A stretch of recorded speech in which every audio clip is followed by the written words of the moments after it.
Okay, so we've talked about this a couple of times. So let's just get out of the way.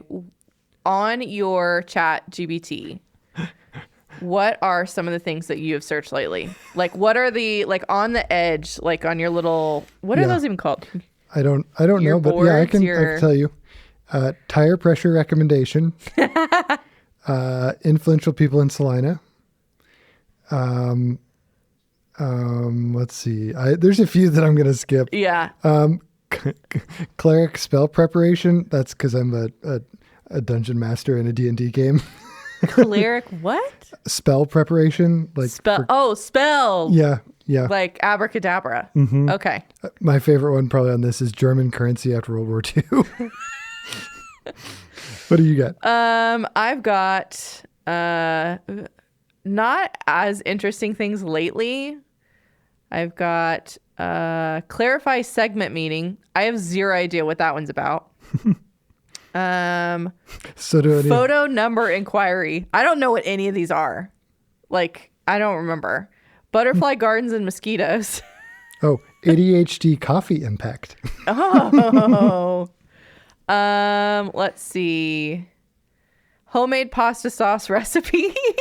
Newfoundland hat types. Enid, Oklahoma name origin. Lactose intolerance signs. Oh my gosh. Cheetah running speed. It's good. There's literally one that's asking for how I can consolidate this list of things because it's overwhelming to me. And then a lot of them are like recipes. Like this one is homemade baked bean recipe.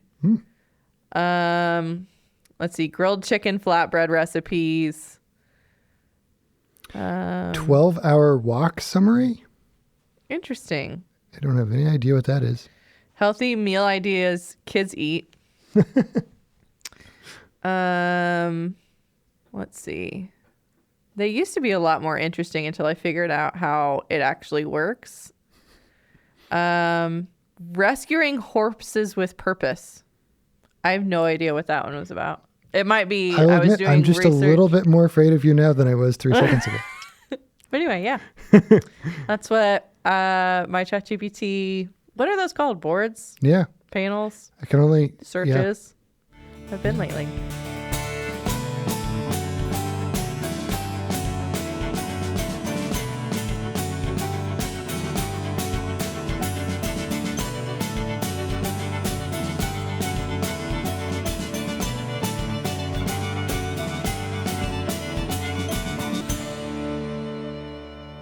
Welcome to Ask a Kansan, a podcast where we're amplifying, uncovering, and connecting Kansas. I'm Gus. And I am Sydney. And today we have the pleasure of talking with Dr. Frank Tracz from Kansas State University. He is the director of bands, and usually we have a little tidbit where we're just going to go straight into the interview today because he had a lot of amazing things to say, and then we'll kind of wrap up afterwards. So without any further ado, here is Dr. Frank Tracz. Hello. Good morning. Hi. How's it going? It's going. Thanks for making the drive. Well, appreciate you having me here. I'm Sydney. Sydney, nice to meet you. Frank Tracz. And I'm Gus. Nice to meet you. Nice to meet you. If you just want to pull that microphone over by there. You've probably done this a couple times. Once or twice, yeah. Once or twice, yeah. Well, thank you so much for being here. Appreciate you asking. Yeah. So for our audience, can you introduce yourself for us? My name is Frank Tracz. I'm director of bands at Kansas State University. And you've been doing that for 33 years now. 713,827 years, yeah. It's been a long time. A long time. Yeah, it's been a long time. So I'm going to try really hard not to completely geek out during this whole experience. Don't geek out. It's so band. It's just band, but I was a band kid. I literally grew up going to K-State games, and the only reason I went was because of the K-State marching band. Well, good for you. That's a good reason. That's a good reason, yeah. So, I have all the questions in the world, but hopefully, we'll pick the best ones. I picked the best ones. But for folks who don't know, where'd you grow up? I grew up in Cleveland, Ohio. Yep. And I went to the Ohio State University. I taught public schools in Wisconsin for a couple of years. I did my master's at the University of Wisconsin. I I met my wife at Wisconsin. We've been married 44 years this November, 3 kids. Then I went back to Cleveland, taught high school for 4 years. And I started asking questions about wondering what it's like to be a teacher of teachers. So and I went back to The Ohio State University and got my doctorate. My first college job was an assistant at Syracuse University in New York. I was there for 4 years. And then I got a call from a place called Morehead State in Morehead, Kentucky, for a director of bands job. Because as an assistant director, you make assistant director money. As a director of bands, you make director of bands money. And I had 2 little girls at the time, and kids are expensive. Especially girls. Yeah, I'm telling you. We rack it up. Yeah, you do. And I didn't know that, but yeah. So we moved to Morehead, Kentucky. And then one January Friday night, I had a concert in Morehead. This was before the internet, this was before cell phones. I get a call from a place called Kansas State. They said they were interested in somebody coming out to build a band program because they had just hired a couple of years before that, a football coach that was going to turn things around and vie for national championships. And they wanted a band to go with that. And 5 years later, they did. They were number 1 in the country. Bill Snyder is an unbelievable teacher and coach. But so I didn't know anything about Kansas State, never heard of it, didn't know where Kansas was. I'd call my wife and asked her, if you heard of Kansas State. She said, yes. And I said, oh, I haven't. And I said, where's Kansas? She says, below Nebraska. I said, where's Nebraska? She said, come home, I'll show you. And that's when you had to open up a an map. atlas or a map. Yeah. And it was right in the middle of the country. I said, well, we're going to interview. So that's how it started. Was the intention to stay here as long as No. Gosh, you guys no. have been It here? was, I'm from Ohio, one of 6 brothers and sisters. I'm the only one that ever left Cleveland. Wow. My brother tells everybody that I escaped Cleveland, Ohio, which if you've been to Cleveland, there's some truth to that. Yeah. But it's a great place. But I'm the only one who went to college, and I always wanted to be a band director. I was one of those geeks in 7th grade that knew what I wanted to do. I played football in high school. I played baseball in high school. That's why I have 2 new knees and Tommy John and surgery on knuckles and shoulders and everything else. But we came out here, thought we'd stay a year, 2 years. And now it's been 33 years, and we've lived here longer than we've lived any place. All 3 girls went to K-State. They're out in the world on their own, and so this is a home. Yeah. What made you stay? You know, it was one of those places that it's very unusual, and I was a very fortunate person. You had a president named John Weefald. You had a vice president named Pat Bosco. You had an alumni president named Amy Renz. And you had a football coach named Bill Snyder. And I had chances to go other places, big schools, big established schools, big programs, for more money. But there was that mystique about Kansas State, about what they were doing, that was growing and getting stronger and better. And the process of getting someplace, to me, is more fun than getting there. Yeah. So we stayed, and we're glad we did. Yeah, there's no question. Is there something about the people in Kansas versus Ohio or Wisconsin or Kentucky? they're all good people, but you know, as people say, I drank the purple Kool-Aid. Yeah. I did, and it's just something about this. It's I'm a blue collar, dirty fingernail, scuffed up elbow person, and that's what I enjoy the most, and that's what's been surrounded me here with in Kansas. These are great kids. They're great. They just get it done. They get it done with the challenges and stuff. You have to push them sometimes, and we have to motivate a little harder than we ever have before. But these are good people, and it's a great place to raise a family. No question. Yeah. Manhattan is just wonderful. State of Kansas. It's a good choice. I made the right decision. As when you came, as Bill was building the football team, what was the state of the marching band when you arrived? And the band's, you know, they're all good, and it was small. It wasn't what they wanted. Obviously, that's why I was there. They saw my experiences in the Big Ten and in the Syracuse University, and I've got a reputation of being a builder. Going someplace that, you know, there are not a lot of people that are probably interested in the K-State job when I applied for it. There's no budget. There was nothing there. The school was down in enrollment. It wasn't a popular place to be, but it was one of those that when you talk to the people that were there, my first interview was a 2.5-hour interview with the President's Council. Wow. Who does that? Wow. And at that point, I knew that there was something different here. And I knew in that room, I didn't think the band was where it could be or where it should be. And I knew in that room, in that interview, probably a couple dozen people, president, council, vice presidents, athletic directors, alumni, foundation people. There was a lot of power and a lot of money in that room. And if these people want a band program, want a marching band, then okay, I'll bet you the foundation's going to be here to do this. And it was. This episode is sponsored by Renaissance Cafe. Serving Northern Italian cuisine prepared with a fresh, contemporary influence, the Renaissance Cafe is one of Kansas's favorite restaurants. Whether you're planning a romantic dinner date, a family celebration, or an intimate meal with friends, the Renaissance provides a unique dining experience with an old-world atmosphere. Open Thursday through Saturday evenings, the Renaissance Cafe is located just south of Salina in Assyria, Kansas. Visit renaissancecafeassyria.com to book your reservation today. What was the biggest struggle of getting the band program kind of really up and running after you started? The equipment was terrible. Yeah. No facilities.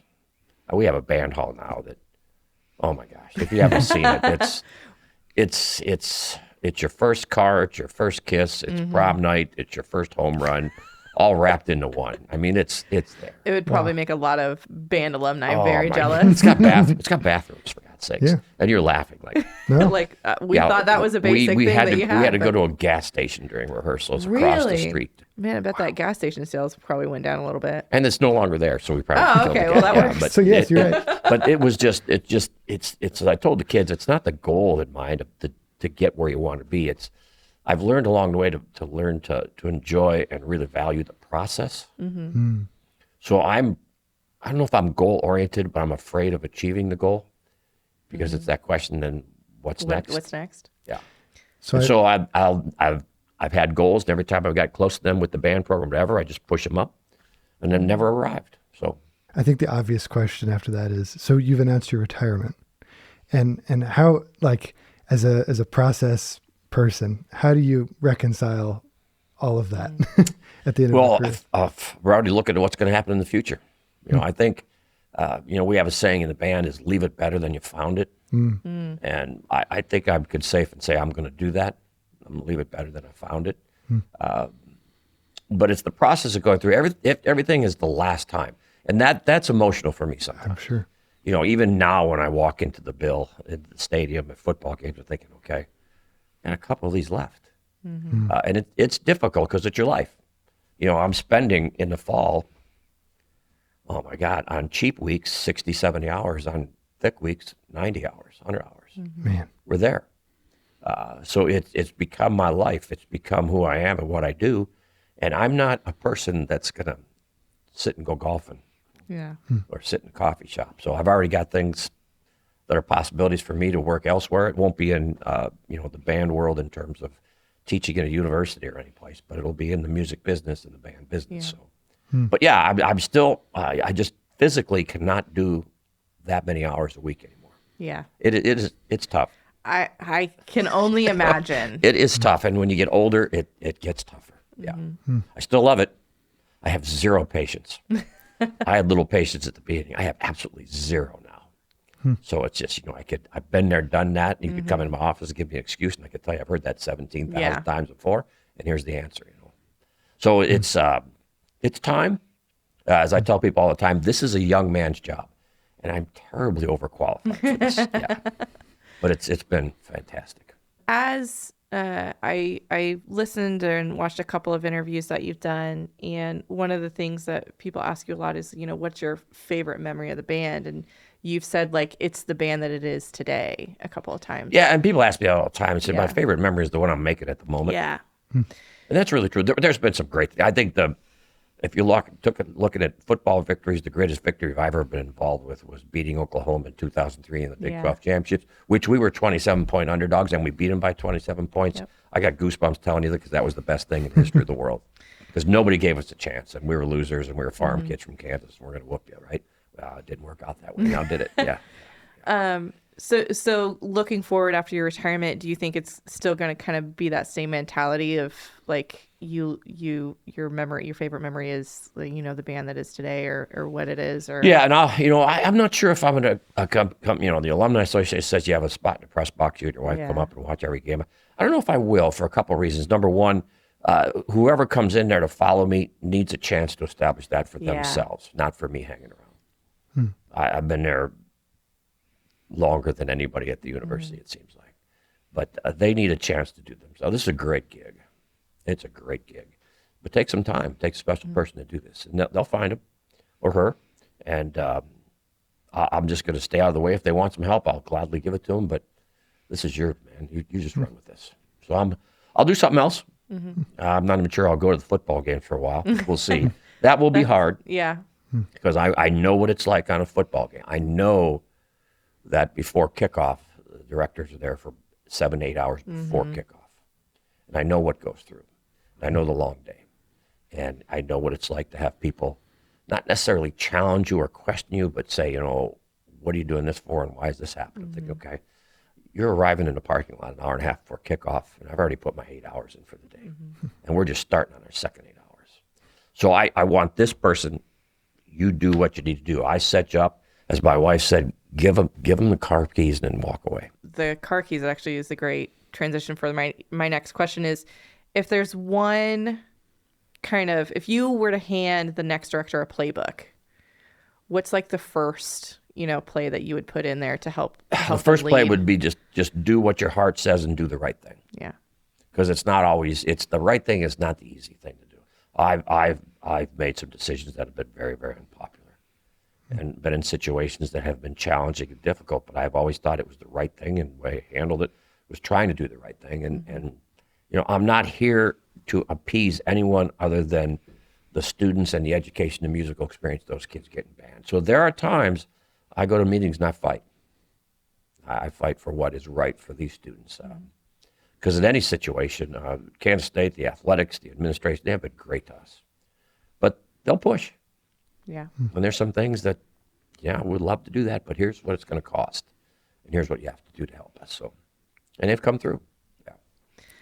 Could you tell us a little bit about the part of your job that doesn't involve the marching band? I mean, it says bands in your title. I assume that there's other I do the top wind ensemble. My job description is director of bands. And I do the top wind ensemble and the marching band, which is, you won't find another person in the power conferences that does this. Wow. And it's not bragging, it's not ego, it's just the way this was set up. And it started small, and I don't think any of us thought it was going to get to this point. My first band here was less than 100 kids, and there's 427 in the band this year with alternates. That's a lot. That is. With alternates. Can you explain that to me? It's just like anything else. It's we have about 35 alternates, close to 40 that challenge every Tuesday, playing and marching to get on the field. It's you look for the weakest member and you challenge them, and what that does is it makes everybody better. So you're not guaranteed anything. You're not going to stay on the field because you've been there for 3 years. You got to play. You got to march. I love that. And it's good. It keeps everybody honest. It keeps everybody going. We don't have the rehearsal attitude and discipline problems to the level that some people have, because you just won't be on the field. You just won't be on. As I told the kids, I said, I'm interested in helping you. I'll talk to you and I'll guide you through and counsel you and help you get through this. But there's 427 of you. So if I do this to everybody, you got about 11 seconds in my office. Yeah. So we're going to be quick about this. So the bottom line is, you be responsible for you. You do what you have to do to stay on the field, and we'll support you. But if you're not going to do that, I'm going to put somebody else in there. You've built kind of a culture in this band. Yeah. How has that been cultivating through, your 33 years? Was it natural, or was it? A lot of it was natural. A lot of it you had to work at. Developing a culture. It's like, I used to laugh when we'd go to meetings sometimes. They want to talk about building traditions. I said, well, you can't build traditions. Traditions happen. Traditions happen for the right reason at the right time, and it's nothing that you could plan for. So building a culture is something that, we set expectations for the band. We set expectations for the students. We set expectations for the staff. Here's what we want to accomplish. That's the roots. That's the bottom foundation of the culture of anything. And then maintaining it is difficult. It is, and people tell you that it's more challenging to stay on top of things than it is to get to the top of things. Because the only way down, the only way to go is down, and everybody knows it. And I know the quality of the band, and my, not fear, but my biggest motivator is keep it that way and make it better. And students will ask me, and people ask me, what was your best band performance? I said, we haven't had it yet. We haven't had it yet. Hopefully it's going to be on November 29th, my last one, or a bowl game. Yeah. That's the best performance. And if not, it'll be sometime later and somebody else will do it. I don't ever want to get there. I don't know what that would be like. And what do you do then? So it's just, the culture is something that's built every day by the students, by the leadership, by the staff, by the community. When the band marches in the stadium, people are excited. When we go to events and they play, they're excited. And it's just, and I mean this with all the love and respect I could muster, this is just stupid college kid fun. This is what it's supposed to be. And when I go into football games on Saturday, I'm telling you, I'm 18 again. As soon as it's over, I am not. That little guy pops up and says, you are not 18. That's why I have a hot tub and a refrigerator stocked with beverages when I get home. Yeah. You'll read about me someday. A band director drowns in hot tub drunk. It's after a quarter of a beer. That's new definition of a cheap drunk. Yeah, 'cause that's about all it takes. Yeah. 'Cause I can get in the thing. I built it in the deck, but I can't get out of it. Yeah. Want to spread your organization's message across Kansas? Consider becoming a sponsor. Ask a Kansan has a unique focus on Kansas and its people. By sponsoring our podcast, your organization can reach people from Canarado to Kansas City, Wichita to Washington, and all the great places in between. We have a variety of sponsorship packages available to fit your budget and needs. For more information, visit askakansan.com/sponsorships or call us at 785-571-9507. You are without any doubt one of the most, if not the most recognizable fine arts leader in the state. But you occupy a unique position in that you're more in the public eye than any of the others. Yeah. And so you have this job of bringing band to people that aren't used to band, but also of inserting kids that may not be used to football into football. So what are these two sides? What can they learn from each other? Well, a lot of the kids are in band because it's not for football, for band. It's because they need it. And I make this statement again from an honest position is some of those kids need what we do in band more than the band needs them. And that's a good thing. I don't teach band, I teach students. And band is the vehicle. And this is something, marching band is a combination of my two favorite classes in school, gym and band. It's physical when you play a horn. I thought, you can't beat this. And that's why in 7th grade, I went to my band director. I said, what do you got to do to be a band director? And he told me lessons and all that. And I went back a couple months later. I said, do you get paid for this? And he said, yeah. And I said, I'm in. I'm in. In 7th grade, I'm in. Blue collar family, steel workers, the whole bit. I'm in. There's no question. So I think what they get out of that is a place to belong. We have every size, shape, color, flavor, emotion in the band that you could possibly ask for. We are what America's supposed to look like and the way it's treated. And these kids, they get together. There is no conflict between them. It just doesn't matter. They're there for the right reasons. That is refreshing. And these kids, I think, are the hope. I go in every day and I'm thinking, okay, I watch the news and I listen to the radio and I come back on, oh my God, this is a cluster. This is a mess. Then I go to band and they're excited and they're running around. I walk in on Saturday mornings to the Bill. We have an 11 o'clock game coming up. I hate 11 o'clock games. Because first of all, you don't sleep the night before. Yeah. We have rehearsal 3:30 to 5:30, and we do pub crawls for 2 or 3 hours. Then we load the truck, and by the time I go home, it's midnight, 12:30, and then we're in the office at 3:30 picking up electrical equipment, and then take it in the car and take it to the stadium for a 6 a.m. rehearsal. And I walk in there, and it's 27 degrees, it's slightly snowing, it's cold, and I'm in the car going, oh my God, I mean, I don't know if I could do this anymore. And we walk in the stadium, and I open the doors, and the tubas, all 40 of them, surround my car, and sing tuba song. It's a whole nother ball game. It's just different. And I look out there, the percussion are preparing, the classic cats are doing their thing, which they are oh my God, they're freaking tremendous people, and what they do is incredible. And you look at each section, the trombones are playing the baritones in football, and I have to remind them there's a reason that they're in the band and not on the team, and this is it, yeah. And everybody's playing soccer or doing something. They're flirting, they're making out. We encourage all of this. It's 6 o'clock in the morning on a Saturday, and those kids haven't slept, and nobody's late. They're there at 5 o'clock. Nobody's late. which is phenomenal. So we don't have that issue of chasing them down. If somebody's late, it's because they're sick or injured or something, and they'll let us know. And I look at those kids and what they're doing at 6 o'clock in the morning. They believe that university is theirs. They believe that band is theirs. They believe that team is theirs. They believe that stadium is theirs. And they should, because it is, regardless of what anybody else says. It's the students. It's theirs. And so it's my opportunity to kind of drive that bus for a while to where it needs to go. And so when I watch them and what they're doing, there is hope. And I think the reason why we're so successful in fundraising is I think the people that have established themselves and their wealth and their position in life by getting up at 5 o'clock in the morning and working long hours and giving a damn, as we tell the kids. And they see that in the band kids. They see that. They see them in the stands. You've been to a football game. These kids never sit still. They don't. No, I heard this. Best way to describe it, I heard 427 cats in that stand. Seriously, get one cat to do what you want. There's 427. If they wanted to, they could have me eliminated immediately. They could take over. But it's so I look at that and I look at and people give to this band, support this band because I think they see what these kids do. They care and they work hard at it.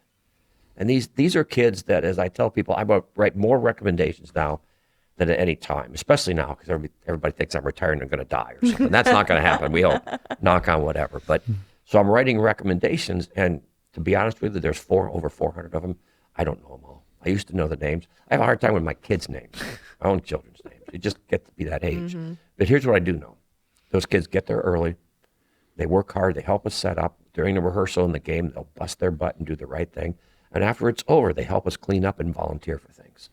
What employer doesn't want that kid? There isn't a single employer that doesn't want those band kids. So and I look at people that donate, that built the band building and built up the endowments for the band. They see the hope in these kids, and so do I. And it keeps you going. Keeps you going in all the nonsense we deal with. Middle of the summer, I saw yet another production of The Music Man. And, at the core of that musical is a story about a con man. Yeah. Who kind of masquerades as a band leader. Yeah. But it's really weird because at the end of it, he's somehow a hero. Yeah. Because he did that thing that you were talking about of giving kids a place, giving them an identity kind of. So I bet it's magical to not only have the music and for that to be at an extremely high level like it is, but to also be achieving that higher order. It is, and I don't know if I've ever been a con man. Some people have interpret it that way. That wasn't my intent. I got to tell you, there's sometimes you got to do what you got to do for the right reasons.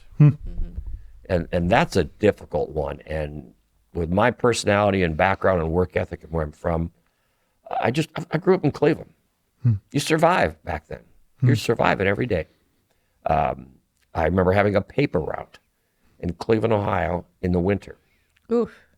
Where the Cleveland plain dealer would dump the load of papers off, wrapped up. You got to go out there. This is January. It's a foot of snow on the ground. It's a blizzard. It's cold. You go out there and cut the rope, and you take a rubber band and wrap and you walk through the neighborhood with a bag and throwing it where it's supposed to put it, and having the old Polish ladies yell at you because you're 20 minutes late, and and all that for like $7 a week. So I remember that, thinking, okay, you got to do what you got to do to survive and get going. And my dad made me do it, and I'm glad he did. I hated it for him to do it. I hated him for it, and I hated doing it. But it was probably one of the best things I've ever done because I learned. There's a lot of people working pretty hard. And what I do, it beats the heck out of working for a living. There's no question. When you're recruiting for the band, do you see kids that don't have that mentality that you have to teach that to, or is that just something you look for? I look for the kid that's interested in us. And it's interesting because every day we have kids come in with their parents.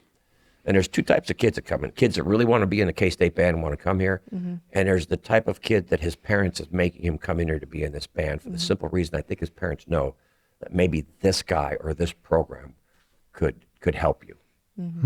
And so we get both of those kids and we'll take them. And we're successful with a whole bunch of them, but some of them we're not. And I'll be the first one to tell you that we cut them loose. If you want to do what we have to do here, we're going to work with you to try to make you a success. But if you're not going to contribute to the whole here, then you got to go someplace and figure this out. But this isn't the place for you. So recruiting, I do two things most days: recruit and fundraise, of which I've taken no classes in any education thing. But Daddy didn't raise no dummy. Mom passed away really early when I was young with lots of brothers and sisters. But we learned that you have to make it. You have to figure this out. Take care of yourself. So we do. So I look at that kid and I see a lot of me in some of those kids. And there are kids I'll tell them and I'll pull them in the office that are struggling. So look, you need me more than I need you right now. And your goal here is to turn that around. You'll be better for it and you'll belong in this band. But if not, we're going to part ways as friends and you go do your thing. We're going to continue to do our thing at the level that we want to do our thing. So it's recruiting is nonstop. The recruiting never, ever ends. Somebody asked me one time, when do you start recruiting for next fall? in fall of 2025. Yeah. And I said, I started recruiting for the fall of 2025 in February of 1993 when I signed the contract to come here. You just never stop. You just can't. We have camps with fifth graders. We're trying to get them to drink the purple Kool-Aid. Yep. But it is true. It is true. There's something about that place that is different. I can't tell you what it is. I can describe it. I can show you it, but I can't put a word on it. I went to South High here in Salina, and Was Randy Fillmore your band director? I got him for 1 year. Okay, yeah. I got him for 1 year, and I'm so thankful that I did because I was a percussionist. Yeah. So am I. Yeah. Oh, awesome. Drummers are going to take over the world. Yeah, they are. May not be a good place, but it'll be a lot more fun. So is Gus's wife is a percussionist. Gus took the orchestra route. So. I'm an orc dork. But it's fine. But I remember the anticipation of just being able to have the opportunity to march at K-State on the field. Remember Band Day? Yes. Thousands and thousands of kids. Band Day was born because nobody could sell tickets. Really? Oh God, yeah! It filled the stadium up with band kids. Now, I mean, we have an all-star marching band with 175 kids, and that's it. That's all the tickets we can get. They're selling tickets, and I understand that. Yeah. But it is one of it's again building that culture around the excitement of music and being together, and especially Drumline came out when I was in high school, so it was like the movie Drumline plus we were on the Drumline, and then it was like we're at K-State and we're like, we are the coolest people anyone has ever met, and it's that hype and it's that togetherness and it's that just I was in the pit orchestra or doing pit, and we were doing stuff till 11 o'clock at night, but we still had marching practice or drumline practice at 6 a.m. So in high school. Yeah. And we were on time. You're the most popular kid in the school when you're with the band. Oh, yeah. And they know that. And these kids, if you look at, I watch them before they get all hyped up to go in a stadium, and it's just amazing. And somebody asks, what does that mean? I say, I have no idea. It's probably a good thing I don't have an idea what some of them are doing. But they're hyped up, they're pumped up, they get in there, their eyes are huge, and they're just excited to be there, that's pretty cool. That's really cool. I sometimes ask weird questions, but after a 16-hour day or more, I don't know how long. Sometimes it's longer, Yeah. We can talk about Ireland. I can tell you how long those days were. Oh, my God, yeah. When you lay down and go to sleep, do you dream about the band? No. And that's the problem. I don't dream about the band, and this is one of the things I'm going to work hard to eliminate and not do. I don't want to get up at 3:15 and sneak out of bed and go into my office and shut the door quietly and make notes about what I have to do the next day, who I have to call, or what we're dealing with. It just kind of, when you're into something, when you own the company and it's your heart and soul, it's really hard to leave it. It's hard to leave the little things. Everybody says, don't sweat the little things. And that's what band directors, we sweat the little things. We sweat all the time. So I'm going to try to eliminate that, not miss that. That's a biggie, whether you're dealing with whomever you're dealing with at the time and fighting whatever battle, because we're always fighting some battle. We're always fighting funding battles, But I'm not going to miss that. speaking of fundraising, of course, the things that hit the news and social media is like the Eric Stone Street was a huge. Great guy. I'm a huge fan of him. But can you tell me about that relationship and how he was he in band? He was not. Everybody thinks he's a drummer, and I'm a drummer, so we got to be. He was a waiter at Applebee's in 1993 when we moved there, and I used to go with my wife and my 2 little girls. They were 4 and 2, and he'd come over and be the waiter and do balloon animals and joke with the kids, and he was a theater major. I'm thinking, well, don't quit the Applebee's job. But who's laughing now, huh? Yeah. Part owner of the Royals, for God's sakes. Yeah. He bought us a truck.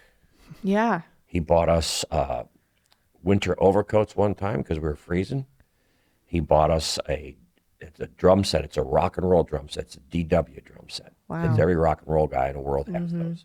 And he bought that for the pep band, for the cat band. When he comes to football games, he used to come and play with the band and drums. And so he's a great supporter of all things K-State and just a great guy for the band, yeah. Are there any other people like that who just continue to show up for you guys? Yeah, there's, if you go into the stadium and you look at the Veneer football complex and the Carl and Mary Ice engineering building and the engineering, the jumbotrons or the screens, they don't call them jumbotrons, I don't know what they call them, but you look at that and you look at the Goldsteins, the pipe and steel company. These are people that have nothing to do with the band but love the band. And the Morgans, the ones that built the band hall. I mean, it's phenomenal for people that see what we do and are moved by it that donate. And there's thousands and thousands of people that give money to the band. Every band directors and community people for $10, $100. But then there's $1 million donors, which, again, it wasn't my job to build relationships with them, but I think what they saw us do, as I tell people all the time, we're like white on rice. We are everywhere.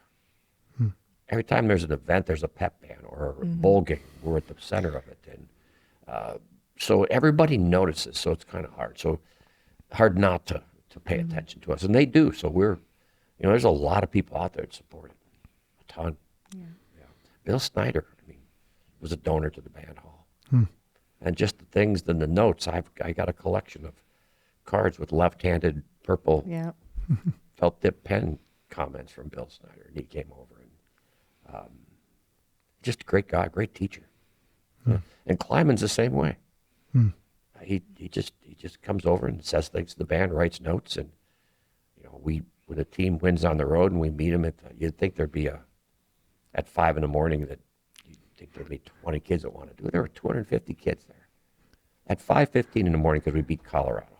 and it's like 2:00 in the afternoon and they're just screwing around. Thank God to be young again. And I'm sitting there going, okay, I'm done. Yeah, we got to go home. Yeah.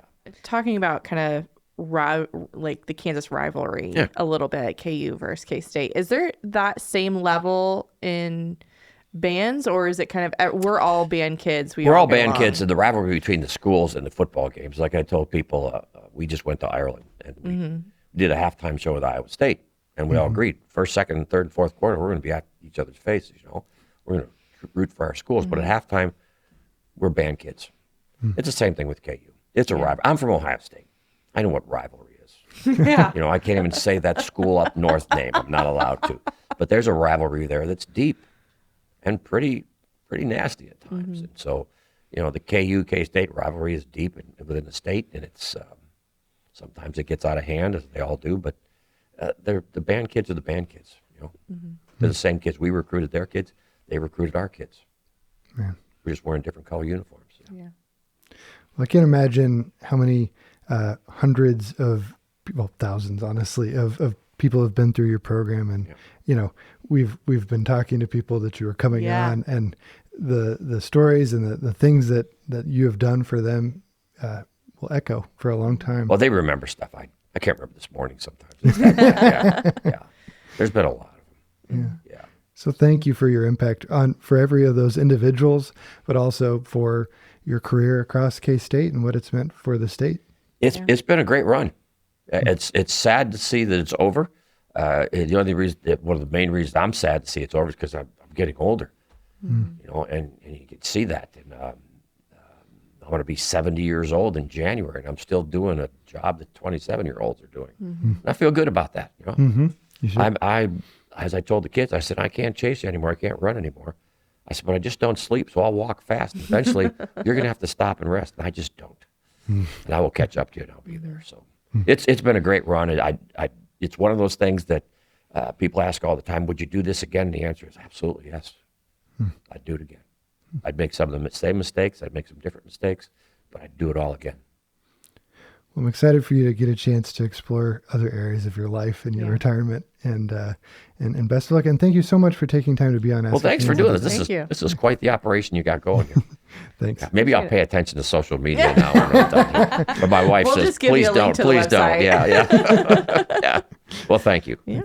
Kansas Wesleyan is proud to be the educational crossroads of North Central Kansas. As a partner of Ask a Kansan, we share the desire to build our communities and to discover what makes our region special. Learn more about the power of and at kwu.edu. Well, welcome back. Hope you enjoyed that interview with Dr. Frank Tracz. Yeah, so we have been anticipating this interview for a few weeks. And it is really hard for me not to just fangirl. Because when I mean, like, I grew up watching the K-State Band, I mean, I literally grew up watching the K-State Band. I am 33 years old. He has been the band director there, or the director of bands, for 33 years. Yeah. So my parents worked at the radio station, so we got tickets to the K-State games all the time.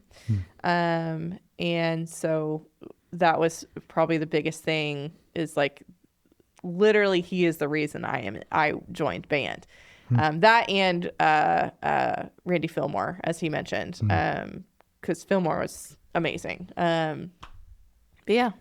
I like how, well, I guess he's a very tough guy. You can just tell, like, in order to make 420 some kids do what needs to be done, you can't put up with a lot of things.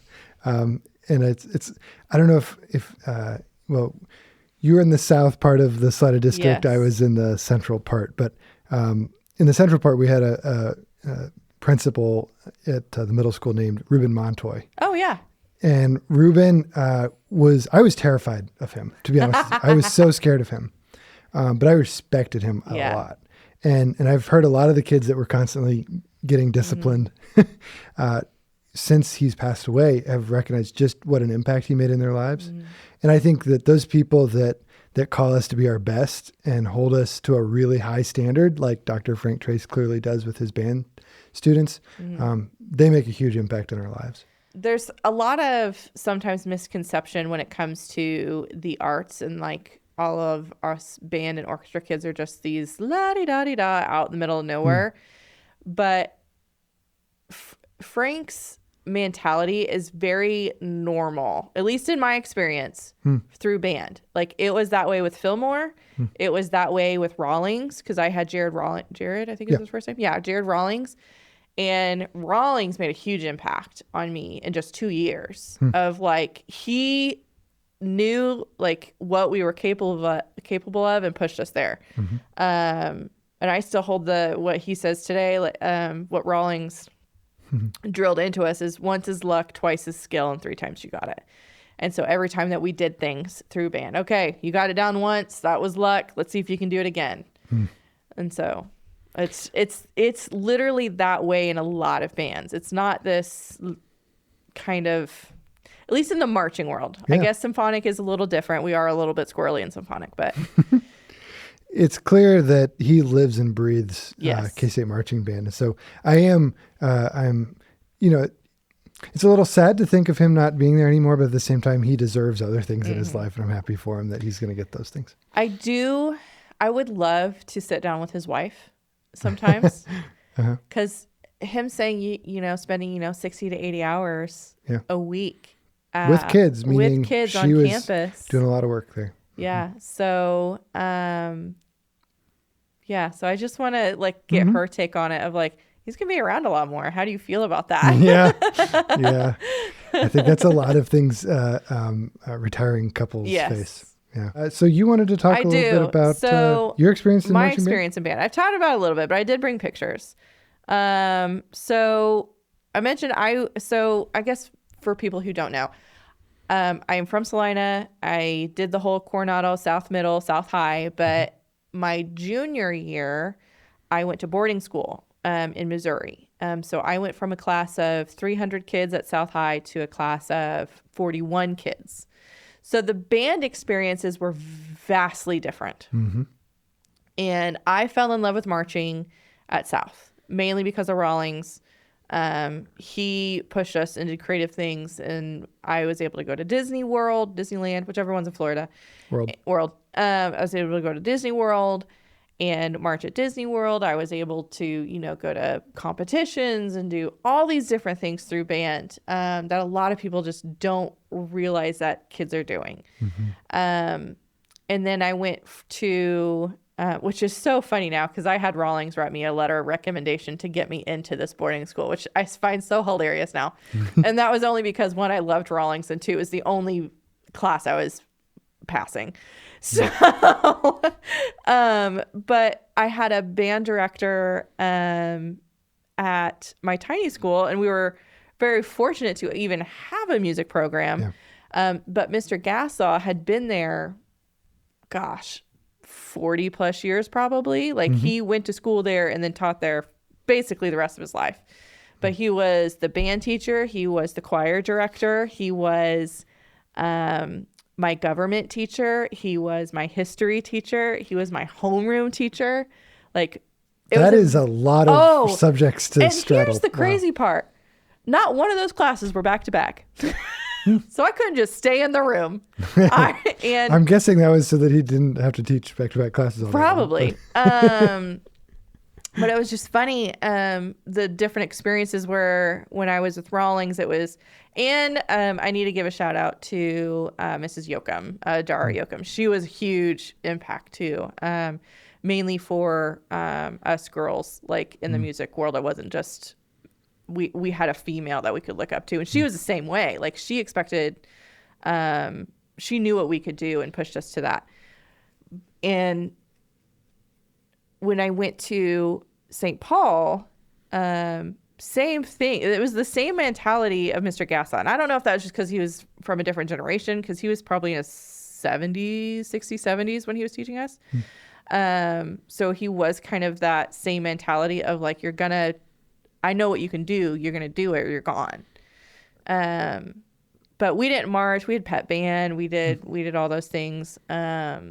But just very, very different experience. I do have pictures. I was going to show them, but I think we'll just put them up on. Yeah, they can. We'll put them up on social media or something. But because I was a freshman year marching, I was like bass drum 3. I think it was like the second largest one. And I had a huge crush on Paul Deese, who is bass drum number 4. He had this really like surfer boy, like blonde, like California haircut, and you're painting some interesting images. Anyway, shout out to all the marching bands. All the marching bands. There's me. This was sophomore year when I got to move up to the quads. Yep. The only reason I got to is because Tracz Coberly graduated, so there was an open spot. So I tried out and I got it. Whoop, whoop. Yeah. Shout out to all the band geeks out there, and the color guard and the twirlers. Oh yeah. And there's so many people that contribute to these things, to these marching bands and their performances. Yeah. Also want to connect, if you're a listener that's just joining us for this episode, we have another episode that may interest you. Carl Bowden is a alum of the K-State Marching Band, and we talked to him about leadership a few months ago. We have a lot of different guests on that you might enjoy checking out from a variety of different backgrounds and things. So please do a little swiping on our feed and find something else that interests you.